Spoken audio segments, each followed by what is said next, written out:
पहले आईआईटी, फिर आईआईएम, उसके बाद 1 साल बैंकिंग, फिर एक ग्रोफर्स नाम के स्टार्टअप में सीएफओ का काम, उसके बाद भारत पे नाम की खुद की कंपनी, फिर ढेर सारा पैसा, शार्क टैंक और इंडिया की one of the most famous personality, और हाँ, एक किताब जिसका नाम दोगलापन। अशनीर ग्रोवर की लाइफ डिस्कस करने लायक है। वो बहुत सारी लर्निंग से भरी हुई है। शुरुआत करेंगे बचपन से और जाएंगे कंट्रोवर्सीज तक, जब अशनीर के दोस्तों ने उन्हें धोखा दिया, और ये सब हम जानेंगे उनके इंटरव्यूज और उनकी लिखी किताब दोगलापन से। चाइल्डहुड। अशनीर दिल्ली से, वो पैदा भी दिल्ली में हुए और काम भी दिल्ली में ही करते। उन्हें बचपन में ही समझ में आ गया था कि उन्हें सीए करके अपने पापा के दफ्तर नहीं जाना है। उनकी मम्मी एक स्कूल टीचर थी। उन्हें लगा कि मुझे कुछ और करना है, तो फिर सबकी तरह उन्होंने भी इंजीनियरिंग करने की सोची, पर ऐसी वैसी जगह से नहीं, आईआईटी से। आईआईटी दिल्ली में उन्होंने एडमिशन लिया सिविल ब्रांच में। जब एक इंटरव्यूअर ने उनसे उनके बचपन के बारे में पूछा तो उन्होंने ये कहा, आपका चाइल्डहुड कैसे गया और what are the things that led to this? यार, लोगों को ना बोरिंग चीज़ें पे बात करने में बड़ा मज़ा आता है, राइट? तो मेरा बचपन कैसे गया, सबका बचपन जैसे जाता वैसे ही गया यार। कि हाँ, आईआईटी में एडमिशन लेने के बाद उन्हें एक और अपॉर्चुनिटी मिली, फ्रांस जाने की। University of INSA Lyon. Academic year 2002-2003 IIT Delhi से 6 स्टूडेंट्स फ्रांस जाते हैं। 2004 में अशनीर आईआईटी दिल्ली से ग्रेजुएट हो जाते हैं। इसके बाद अशनीर का सिलेक्शन आईआईएम अहमदाबाद में हो जाता है। वहां से अशनीर 2006 में एमबीए कंप्लीट करते हैं। 2006 के बाद अशनीर ने कोटक इन्वेस्टमेंट बैंकिंग ज्वाइन की। कोटक इन्वेस्टमेंट बैंकिंग में इन्होंने 7 साल तक काम किया, बहुत एक्सपीरियंस लिया। उन्होंने जो डील्स की उनकी पूरी वैल्यू $3 बिलियन की थी, या 20,000 करोड़ रुपए की।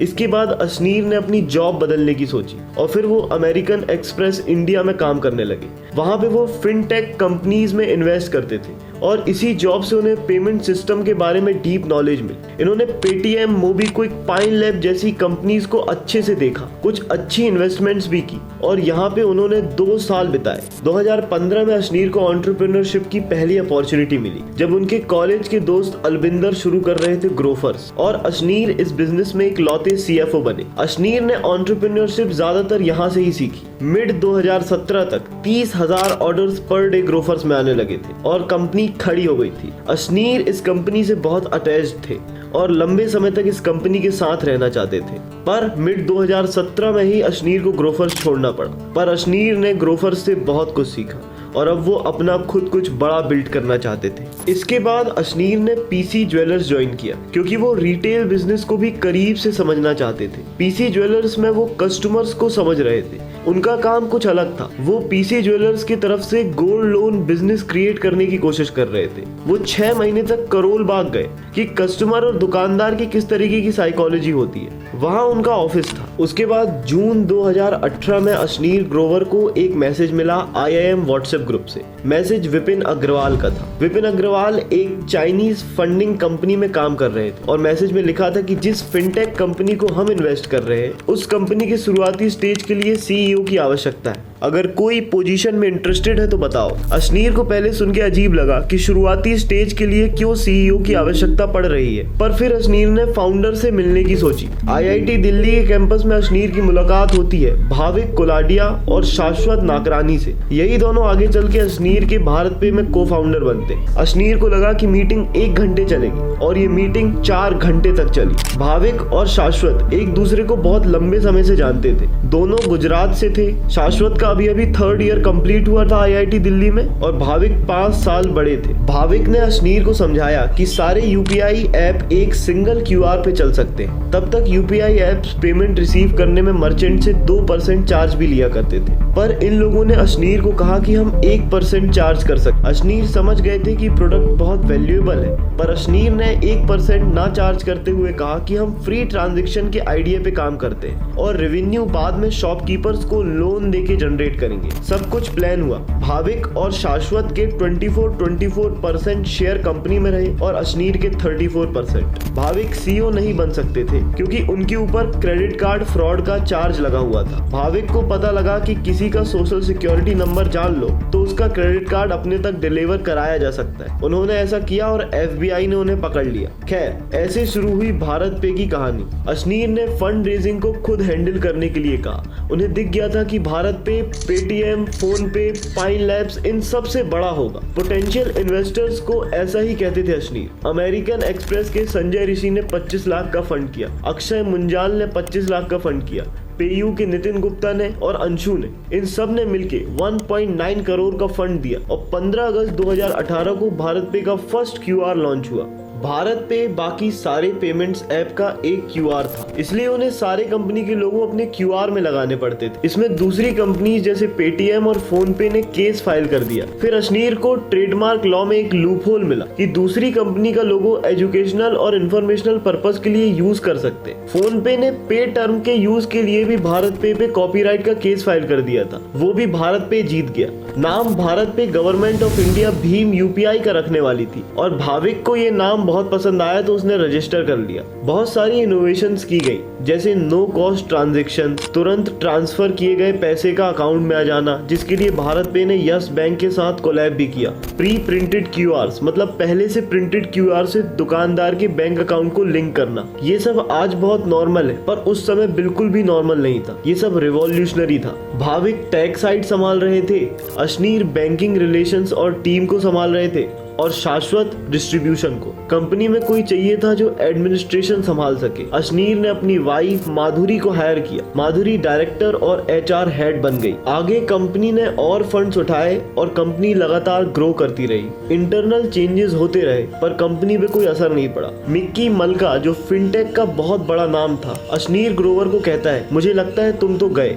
अशनीर ने पूछा कि अगर हमारी कंपनी बंद नहीं हुई तो क्या होगा। मिक्की मल्का ने कहा, अगर बंद नहीं हुई तो मैं खुद उसमें इन्वेस्ट करूंगा। 2 महीने का टाइम था, कंपनी बंद नहीं हुई और मिक्की मल्का का अशनीर के पास कॉल आया और मिक्की मल्का ने भारत पे इन्वेस्ट किया। 2019 के अंत तक भारत पे एक लौता स्टार्टअप बन गया जो सिर्फ 15 महीनों में $0 से शुरू होके $425 मिलियन तक पहुंचा। आगे चल के अशनीर ने सोहेल, जो काफी एक्सपीरियंस्ड एम्प्लॉय थे, उनको हायर किया और बिजनेस ऑपरेशन संभालने की जिम्मेदारी, जो काफी अच्छा काम कर रहे थे। पर सोहेल का किसी इंटरनल एम्प्लॉय के साथ अफेयर चल रहा था, जो अशनीर को पता लगा और उसके बाद अशनीर का सोहेल से विश्वास उठ गया। आगे चल के कोविड के दौरान भी कंपनी ग्रो होती रही, फंडिंग उठाती रही और उसी समय एक बैंक को भी खरीदा और डूबने से बचाया। ये अशनीर के लिए बहुत बड़ी बात थी। अशनीर अपनी किताब में लिखते हैं कि मैंने कुछ हायरिंग मिस्टेक्स की थी, जिसमें से एक सोहेल थे जो आगे चल के सीईओ बनते, जसप्रीत कौर जो एक एम्प्लॉय थी जो सोहेल के बहुत करीब थी, रजनीश कुमार, सुमित, ये लोग एक दूसरे से बहुत करीब थे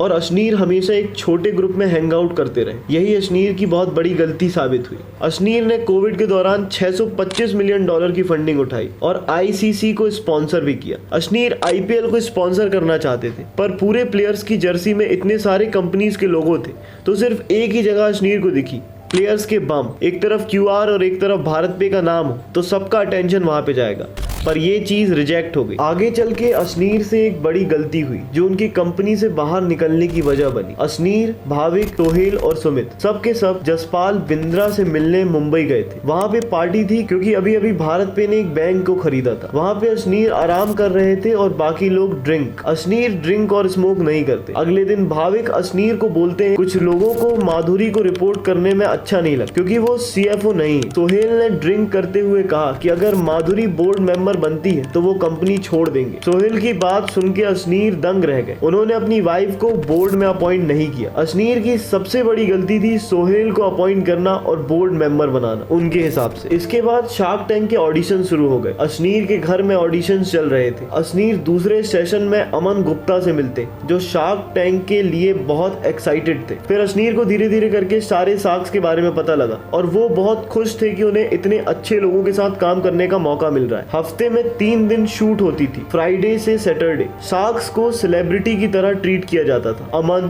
पीयूष, अशनीर, ये सारे लोग दिल्ली से मुंबई ट्रेवल करते थे और इनके बीच में अच्छी दोस्ती हो गई थी। अमन अपना हर बार एयरपोर्ट में मास्क उतारते थे और चेक करते थे कि क्या उन्हें कोई पहचानता है और बाकी सब लोग उनका मजाक उड़ाते थे। शार्क टैंक में शुरू में अशनीर का स्ट्रेट फॉरवर्ड एटीट्यूड लोगों को पसंद नहीं आया, पर धीरे धीरे करके यही एटीट्यूड अशनीर की पहचान बन गई और धीरे धीरे करके अशनीर ही सबसे फेमस फेमस शार्क बन गए। आगे चल के जब जोमेटो का IPO हुआ तो अशनीर ने 8 मिनट में 2.25 करोड़ रुपए कमाए। सब सुन के दंग रह गए थे कि अशनीर ने 100 करोड़ जोमेटो के IPO में इन्वेस्ट किए, जबकि लोगों को क्या पता कि 5% उन्होंने खुद के पास से और 95% कोटक इन्वेस्टमेंट से लिए थे। आगे चल के अशनीर नायका के IPO में भी इन्वेस्ट करने वाले थे और इसके लिए भी वो कोटक से ही लोन लेने वाले थे। पहले तो सब कुछ ठीक था और कोटक के रिलेशन मैनेजर ने उन्हें 200 पेज की एक डॉक्यूमेंट साइन करने को भी भेजी। अशनीर बहुत मुश्किल से बहुत देर तक इस डॉक्यूमेंट को साइन करते और एंड मोमेंट में वो नायका के IPO में इन्वेस्ट नहीं कर पाते क्योंकि कोटक उन्हें लोन देने से मना कर देता है। इस बात से अशनीर को बहुत गुस्सा आता है और वो सोच लेते हैं कि अब मैं सीधे सीधे रिलेशन मैनेजर से बात करूंगा। रिलेशन मैनेजर और अशनीर के बीच में प्रॉब्लम हुई। अशनीर नायका के IPO में चाहकर भी इन्वेस्ट नहीं कर पाए। इसी बीच उनकी एक रिकॉर्डिंग वायरल हो जाती है जिसमें वो बहुत गालियां दे रहे होते, पर उनके हिसाब से ये रिकॉर्डिंग उनकी है ही नहीं, ये किसी स्कैमर की है जो उन्हें ब्लैकमेल करना चाहता है। यहीं से चीजें खराब होना शुरू हुई। अशनीर के बारे में इंटरनेट में बहुत सारी नेगेटिव बातें फैलने लगी। अशनीर ने उनके लीगल एम्प्लॉय सुमित की मदद से कोटक को एक लीगल नोटिस भेजा जो उनके एम्प्लॉय की बदसलूकी के लिए था। किसी ने उसे भी मीडिया में रिलीज कर दिया। पूरे मीडिया अशनीर को विलन बना रही थी और कोई जैसे अशनीर के साथ साजिश कर रहा था। इस पूरे मामले के दौरान अशनीर का बहुत लोगों ने फोन नहीं उठाया। अब देखते हैं लोगों का दोगलापन जिसकी वजह से अशनीर को कंपनी छोड़नी पड़ी। According to Ashneer in his book Doglapan he says Shashwat, जिसकी मैं 1 साल तक डिग्री लेने में मदद करता रहा, वो भी इन सबके साथ मिला था और पूरे मामले के दौरान उसने मेरा कॉल नहीं उठाया। भाविक ने भी ऐसा किया। भाविक की भी मैंने पूरी मदद की। क्रेडिट कार्ड वाले फ्रॉड के चलते भी मैंने उसे एक मौका दिया। अपने घर में भी मैंने उसे 1 साल तक रखा, वो भी बिना पैसे लिए। भाविक भी इन सब के साथ मिला और सोहेल ने इसे भी भड़का दिया। सोहेल, इसकी भी मैंने बहुत मदद की। बेस्ट ESOP दिया, CEO बनाया, इसे बोर्ड में जगह दी, पर इसने मेरे ड्रिंक ना करने का बहुत फायदा उठाया और लोगों को ड्रिंक पे बुला के मेरे खिलाफ भड़काता रहा। सिकोया का इन्वेस्टर, सबसे बड़ा शेयर होल्डर सत्येंद्र सिंह, जो पाइन लैब्स में 10 साल से इन्वेस्ट करके बैठा था, जैसे ही अशनीर बाहर निकले भारत पे को पाइन लैब्स के साथ इसने मिला दिया। सबसे ज्यादा बाहर निकलने से इसका ही फायदा हुआ। मैरी मलिक, रजनीश कुमार, सुमित, इन सब को किसी न किसी तरीके की अशनीर से दिक्कत थी। अशनीर के हिसाब से इन्होंने धीरे धीरे करके अशनीर को लीव पे भेज दिया। माधुरी को रिजाइन करना पड़ गया। अचानक से एक मीटिंग कराई गई और बोला गया कि अशनीर की लीव एक्सेप्ट कर ली गई है और माधुरी का रेजिग्नेशन भी एक्सेप्ट कर लिया गया, जबकि ऐसा कुछ दिया ही नहीं गया था, ना लीव एप्लीकेशन ना रेजिग्नेशन।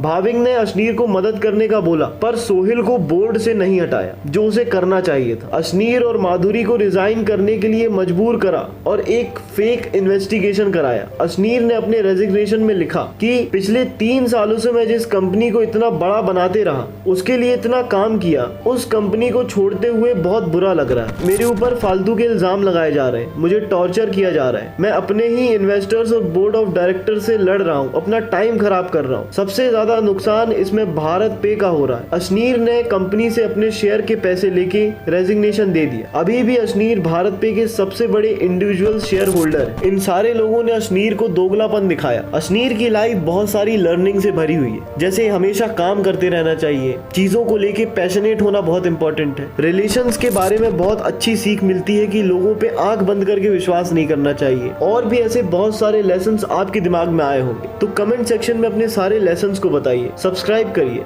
ऐसी अच्छी डॉक्यूमेंट्री दर्शन प्रोडक्शन में आती रहेंगी, उसके लिए बने रहिए हमारे साथ, हम भी बने आपके साथ। बहुत बहुत धन्यवाद।